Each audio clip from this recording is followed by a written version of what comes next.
अस्सलाम वालेकुम नाज़रीन, आप सियासत.pk देख रहे हैं। कुछ अहम तरीन मालूमात, कुछ अहम तरीन खबरें, वो जो एक अच्छी खबर जिसका इमरान खान ने जिक्र किया था कि मैं आपको जल्द बता रहा हूँ कि एक बहुत अच्छी खबर आने जा रही है और आप एक दिन सुबह उठेंगे सब तब्दील हो चुका होगा। गालिबन लग ऐसा रहा है कि इमरान खान की उस खबर की तायद कर रहे हैं उनकी जमात के कुछ लोग भी, और कुछ खबरें अमेरिका से भी इस वक्त आ रही हैं। कुछ बड़ी अहम तरीन खबरें वो आपके सामने रखेंगे, लेकिन अहम खबर जो इस वक्त आ रही है ये है कि पाकिस्तान तहरीक इंसाफ ने, इमरान खान ने मुज़ाकरात, ये जो एक मुज़ाकरात चल रहे थे मेरे और आपके सामने, वो मुज़ाकरात नहीं जो पर्दे के पीछे चल रहे, वो मुज़ाकरात जो मेरे और आपके सामने चल रहे थे, उनको बाकायदा तौर पे ख़त्म कर दिया है। यानी टॉक्स आर ओवर, अब किसी किस्म के कोई मुज़ाकरात हुकूमत के साथ नहीं हो रहे, क्योंकि हुकूमत बाज़ाब्ता तौर पे कह चुकी है कि हम किसी किस्म का जुडिशल कमीशन नहीं बना सकते, क्योंकि मैं और आप हम सब जानते हैं कि हुकूमत के बस में भी नहीं है किसी किस्म का जुडिशल कमीशन बनाना, उसके ऊपर तहकीकात करना। अमेरिका से बड़ी अहम तरीन खबरें आ रही हैं, यानी इंटरनेशनल बेइज्जती, इंटरनेशनल इंसल्ट, जो एम्बैरेसमेंट इंटरनेशनल लेवल के ऊपर, ये इंतजामिया, इसके बिठाए हुए लोग, इसके बिठाए हुए कारिंदे, मुल्क में जो फैसला साजों ने अपने कारिंदे बिठाए हुए हैं, जो वो इंटरनेशनल एम्बैरेसमेंट का बाइस बन रहे। मोहसिन नकवी अमेरिका पहुंचे, जैसे तैसे करके उन्होंने पहले तो जिस तरह की वहां पर जिस तरह से मुलाकातें की, यानी किसी भी मीनिंगफुल बंदे से वो मुलाकात नहीं कर सके, किसी मीनिंगफुल शख्सियत से, किसी आप कह रहे हैं जो एक अहम या प्रोमिनेंट शख्सियत हो इस तमाम तर मामले के अंदर, जो एक पॉलिसी शिफ्ट आया अमेरिका के अंदर, उसके हवाले से किसी अहम शख्सियत से मुलाकात नहीं कर सके। लेकिन मुलाकात उन्होंने की तो किससे की, लेकिन उसके बाद समहाउ जैसे तैसे करके वो मुलाकात बना सके पॉसिबल। उनकी मुलाकात हुई वहां पर जोए विल्सन से, और मुलाकात के बाद जोए विल्सन से बैठ के मुलाकात की गई और बाहिमी दिलचस्पी के उमूर पर ये मुलाकात हुई। मुलाकात के बाद मोहसिन नकवी अभी अमेरिका की हदूद में ही आई थिंक थे, जिसके बाद जोए विल्सन का ट्वीट आ गया, और ट्वीट आया फ्री इमरान खान, और ये ट्वीट इस वक्त 1 मिलियन से ज्यादा व्यूज ले चुका है। और ये इंटरनेशनल एम्बेरसमेंट है, यानी वहां पर आप बैठे, आपने वन ऑन वन मुलाकात की। इंसान के ना कुछ चेहरे के तासुरात भी होते हैं, कुछ फेशियल एक्सप्रेशंस भी होते हैं। शायद जोए विल्सन को आपके फेशियल एक्सप्रेशंस देखकर बहुत कुछ समझ आ गया, उसने आपकी आंखें पढ़ ली, आपने उसको शायद बहुत कुछ बताया होगा कि मैं अपने मुल्क के अंदर इस टाइम बेशक वजीर दाखिला हूँ, लेकिन दर्जा मेरा वजीर आजम का है, क्योंकि मेरी जो है वो बड़ी अहम तरीन जगहों पर मेरे रवाबित जाके जुड़ते हैं। लेकिन अगला समझ गया है कि आप कौन से माइंडसेट के साथ आए हैं, आपका चेहरा उसने शायद पढ़ लिया है। और फिर जो कांग्रेचुनल हियरिंग इस टाइम अमेरिका के अंदर हुई, और उसके अंदर आपको बुचर ऑफ डी चौक के नाम से याद किया गया, यानी डी चौक का सबसे बड़ा कत्ल करने वाला जो एक, यानी कसाई आप कहा जाए, तो उसके नाम से आपको याद किया गया, आपके हवाले से आपका वहां नाम लिया गया, कुछ अहम तरीन शख्सियात के नाम लिए गए।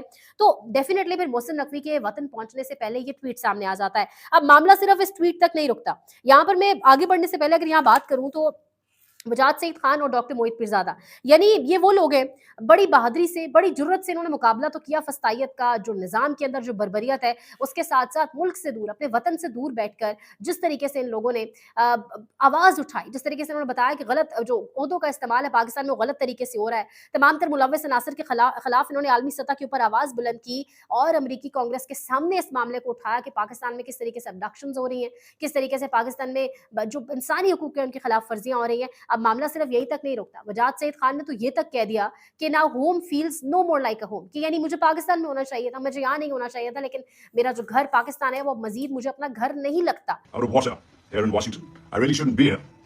I should be back home in Pakistan. And yet, I can't be back home because home no longer feels like home. तो ये बड़ी दुख की बात भी, अफसोस की बात भी है। ये पाकिस्तान के वो लोग हैं जिनको पॉलिसी मेकर्स होना चाहिए था। मतलब बड़ा अब मुझे समझ आती है कि कुछ कुछ हलकों को एक मसला क्यों था कि इन लोगों ने क्यों इस हवाले से बात शुरू कर दी है, या उन हलकों के खिलाफ बात शुरू कर दी, क्योंकि इनकी आवाज़ों में काफ़ी एक इन्फ्लुएंशियल आवाज़ें, काफ़ी ताकत है। और एक वक्त में ये तमाम तर लोग पाकिस्तान के जिस तरीके से बॉर्डर्स पर जा जाकर रिपोर्टिंग करते रहे, कवरेज करते रहे, मैं और आप सब जानते हैं। लेकिन अगर आगे बढ़ा जाए यहीं से और बात की जाए तो कांग्रेसमैन, बहुत सारे कांग्रेसमैन से भी बाकायदा उनकी भी इस टाइम खबरें उनके हवाले से भी सामने आ रही हैं कि वो किस तरीके से आवाज़ उठा रहे हैं कि पाकिस्तान में जो इंसानी हकूक की खिलाफ वर्जियाँ हो रही है। एक एक करके तमाम इवेंट्स आपके सामने रखेंगे। सबसे पहले कांग्रेचुनल हियरिंग के अंदर जिस तरीके से गुल्लू भट्टों को उठाकर बाहर फेंक दिया गया है, ये वीडियो आपके साथ स्क्रीन पर शेयर हो रही होगी अगर, तो इसमें आप देखें मैरून स्वेटर पहने एक बंदा, मैरून स्वेटर ज़ेब-ए-तन के आपको दिखाई दे रहा होगा, बड़े ढीठों की तरह मुसलसल मोबाइल के साथ लगा हुआ है, जबकि जानता है कि आसपास लोगों के एक्सप्रेशंस क्या हैं।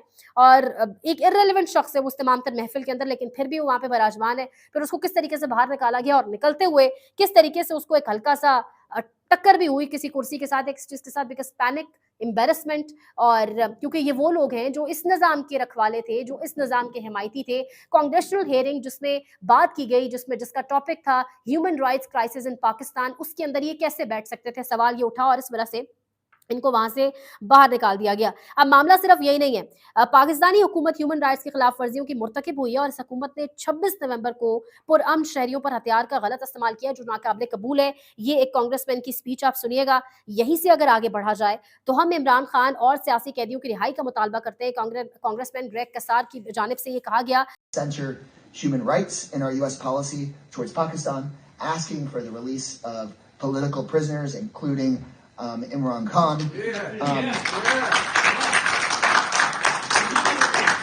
और ये वो कांग्रेसमैन हैं जिन्होंने बाकायदा तौर पे ये जो human rights crisis in Pakistan पूरा एक सेशन था, जो कांग्रेचुअल हियरिंग थी, उसको इन्होंने स्पॉन्सर किया था, उसको आप कह लें काइंड ऑफ इन्होंने चेयर किया है, उसके अंदर एक अहम तरीन किरदार थे ये। और कांग्रेचुअल हियरिंग बड़ी इंपॉर्टेंट है। कांग्रेचुअल हियरिंग अगर आप कहें इंपॉर्टेंट इस वजह से है, रीजन उसकी इंपॉर्टेंट होने का ये है कि कांग्रेस के सामने यानी पूरे एक बड़े एक प्रोमिनेंट एक आप कह लें जो हाई रैंक ग्रुप है, उसके सामने एक मुद्दा, उसके सामने एक मौजू रखने के लिए, उस मौजू से मुतालिक इन्फॉर्मेशन पहुंचाने के लिए कांग्रेचुअल हियरिंग जैसी जो चीजें ये बड़ी अहम है। यानी इसका एक बहुत अच्छा और बड़ा इम्पैक्ट होने जा रहा है पाकिस्तान में जो इंसानी हकूक की खिलाफ वर्जियां हो रही हैं। अगर आप यहीं से आगे बढ़े तो पहले तो शहबाज गिल का ट्वीट देखिए, वो कह रहे हैं डिजिटल जनाटेदार थप्पड़ 25 मई और 26 नवंबर इस्लामाबाद कत्लेआम के मुजरिम मोहसिन नकवी ने बड़े फखर से जो विल्सन से मुलाकात की, वीडियो पाकिस्तान में मीडिया को चलाने के लिए भेजी। आप भी जानते हैं कि वो मुलाकात जैसे तैसे मिन्नतें तरले करके हुई और फिर उसके बाद वो वीडियोस भेजी गई, तस्वीर की भरमार हुई। मोहसिन नकवी के अपने चैनल ने कहा कि फ्रंट लाइन के ऊपर बैठ के मोहसिन नकवी ने वो टेकिंग सेरेमनी अटेंड की और फिर उसके बाद वो थप्पड़ किस तरह वसूल हुआ इस निज़ाम को कि जो विल्सन ने फौरन ट्वीट कर दिया कि फ्री इमरान खान। अब मामला सिर्फ यहीं तक नहीं है, कांग्रेसमैन ग्रेग कसार ने तो ये तक कहा है कि मुझ समय 200 से ज्यादा कांग्रेस अरकान को पाकिस्तान में होने वाली बर्बरियत का इल्म है और इस पर गहरी तशवीश है। ये आप सुनिएगा।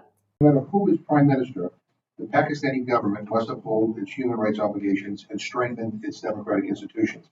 This should include limiting the misuse and weaponization of counterterrorism laws against political actors and revisiting the 26th Amendment, which, as it stands, threatens the independence of the judiciary. There are many struggles ahead for pro-democracy forces in Pakistan, but if the tenacity of your Pakistani American constituents is any indicator. यहीं से अगर आगे बढ़ा जाए तो voice of America की एक report सामने आई। वॉइस ऑफ अमेरिका बता रहा है कि वाशिंगटन डीसी कांग्रेस की इमारत के अंदर कुछ रिपब्लिकन और डेमोक्रेट्स अरकान नवंबर डी चौक इस्लामाबाद में पेश आने वाकयात पर ब्रीफिंग दी गई उनको, और ब्रीफिंग में एमनेस्टी इंटरनेशनल के नुमाइंदे भी शरीक थे, जिसका मौजू था पाकिस्तान में इंसानी हुकूक का बहरान। तो यानी बीबीसी भी इसके ऊपर अब बाकायदा तौर पे रिपोर्ट्स बना रहा है। अब मैं आपको अगर एक और इंपॉर्टेंट खबर बताऊं, पाकिस्तान से तो मोहसिन नकवी साहब जो खुद को जो जिनकी हैसियत भी ऑब्वियसली आप देखें कि वजीर खारजा नहीं जा सका, लेकिन वजीर दाखिला गया, क्योंकि रवाबित अगेन बैक बड़ी स्ट्रांग है, हम सब जानते हैं किसके साथ उनके रवाबित हैं। तो मोहसिन नकवी साहब तो किसी मीनिंगफुल बंदे से पहली आप कह लें उसमें मुलाकात पहली शिफ्ट में नहीं कर सके। बहरहाल PTI deputy secretary North America Junaid Bashir met with new foreign minister of USA Marco Rubio के साथ उनकी मुलाकात हुई।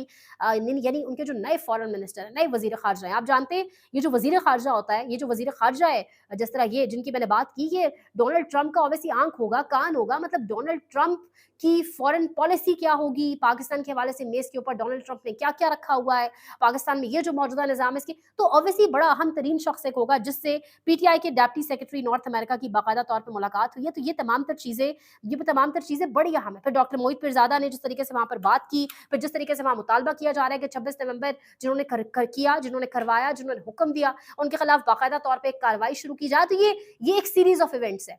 ये वो सिलसिला है जिसके हवाले से बात की जा रही थी कि 20 के बाद 22 के बाद आप देखेंगे क्या तब्दीलियां आ रही हैं, और वो तब्दीलियां आहिस्ता आहिस्ता बाकायदा तौर पे दिखाई दे रहा है। फिर जिस तरीके से वहाँ पे गुल्लू भट्टों को निकाल कर बाहर किया गया, फिर जिस तरीके से पाकिस्तान के सहाफ़ियों की जानिब से बहादुरी से वजाद सईद खान और डॉक्टर मोहित पीरजादा की जानिब से आवाज़ें उठाई गई। अब अगर आगे बढ़ें और बात करें तो मुज़ाकरात का दौर अब नहीं होगा, मुज़ाकरात ख़त्म हो चुके हैं। ये अहम तरीन खबर, और ख़बर के साथ इंपॉर्टेंट ये है कि आप भी जानते हैं, मैं भी जानती हूँ कि मुनीफ फारूक साहब जिस तरीके से पहले कहते रहे कि बड़ी इस्टेब्लिशमेंट खतरनाक है, ये इस्टेब्लिशमेंट तौबा, मतलब इस इस्टेब्लिशमेंट के पास तो इमरान खान को देने को कुछ नहीं है, इमरान खान और उसके लोगों के लिए कोई जगह इस निज़ाम में नहीं है। वही मुनीफ फारूक साहब अब बाकायदा तौर पे टीवी चैनल्स पर आते हैं और कहते हैं कि अब निज़ाम के अंदर एक बड़ा चेंज आने जा रहा है। मुनीफ फारूक साहब कह रहे हैं कि इमरान खान को मजीद लॉजिकल तरीके से अंदर रखना मुश्किल हो गया है। यानी अब मुनीफ फारूक साहब कह रहे हैं कि साल से ज्यादा हो गया, अब इमरान खान को आप अंदर नहीं रख सकते। ये आप सुनिएगा।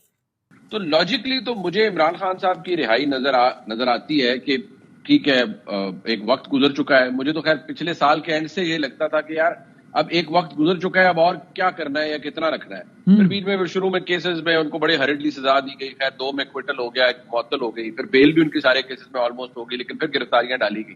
اب دوبارہ وہ ایک کنوکٹڈ شخصیت ہے اس وقت, انلیس کہ وہ اوور ٹرن ہو جائے فیصلہ یا جو بھی آگے سلسلہ بنتا ہے. تو لاجک تو یہ کہتی ہے کہ ان کی سزا یا ان کی رہائی ہونی چاہیے. اب آپ سب جانتے ہیں کہ عمران خان نے کہا تھا کہ ایک بڑی خوشخبری آنے جا رہی ہے. سب کو بتا دو یہ خوشخبری ہے, جلد ایک دن آئے گا جب سب کچھ بدل چکا ہوگا. میں جب بھی کوئی پیشن گوئی کرتا ہوں یہ خوف میں مبتلا ہو جاتے ہیں, یہ سمجھتے ہیں کہ میری بات سچ ثابت ہوتی ہے تو انہیں لگتا ہے کہ جیسے میرے پاس کوئی موکل ہے جو مجھے بتا دیتے ہیں. دراصل میں ان بیوقوفوں کی نالائکی سے نتیجہ اخذ کرتا ہوں جو بالکل درست ثابت ہوتا ہے. تو عمران خان کی اس بات کی تائید کرتے ہوئے شاہد خٹک صاحب کل ایک پروگرام کے اندر موجود تھے. انہوں نے کہا کہ ایک اور کمیٹی بننے جا رہی ہے. سوال کیا گیا جس پر انہوں نے کہا کہ آپ کو بڑی جلد نتائج نظر آنا شروع ہو جائیں گے. بات چیت کے لیے پی ٹی آئی اور اسٹیبلشمنٹ کے درمیان کمیٹیاں بھی بن سکتی ہیں, یعنی ایک دم یکدم منظرنامہ تبدیل ہو سکتا ہے. اب پارٹی کے اندر سے بھی وہ آوازیں آنا شروع ہو گئی. پھر آج یہ مذاکرات کا ختم ہو جانا, یعنی کچھ بڑا اہم بیک ڈور ہو رہا ہے, کچھ بڑی اہم ترین ڈیولپمنٹس ہو رہی ہیں. بڑی کوشش کی گئی خان کو 20 یا 22 تاریخ سے پہلے رام کرنے کی, بنانے کی, لیکن وہ کچھ نہیں سکا. یہ آڈیو سنیے گا. تو انہوں نے کہا کہ قوم کو خوشخبری دے دو کہ ایک دن آنے والا اور جلد آنے والا ہے جس دن وہ سو کر اٹھیں گے تو سب کچھ بدل چکا ہوگا اور حالات بدل چکے ہوں گے. اور میں یہ پیشین گوئی کر رہا ہوں کہ تمام چیزیں تبدیل ہو چکی ہوں گی, جو مشکلات ہیں وہ ختم ہو چکی ہوں گی اور وہ دن جلدی آنے والا ہے.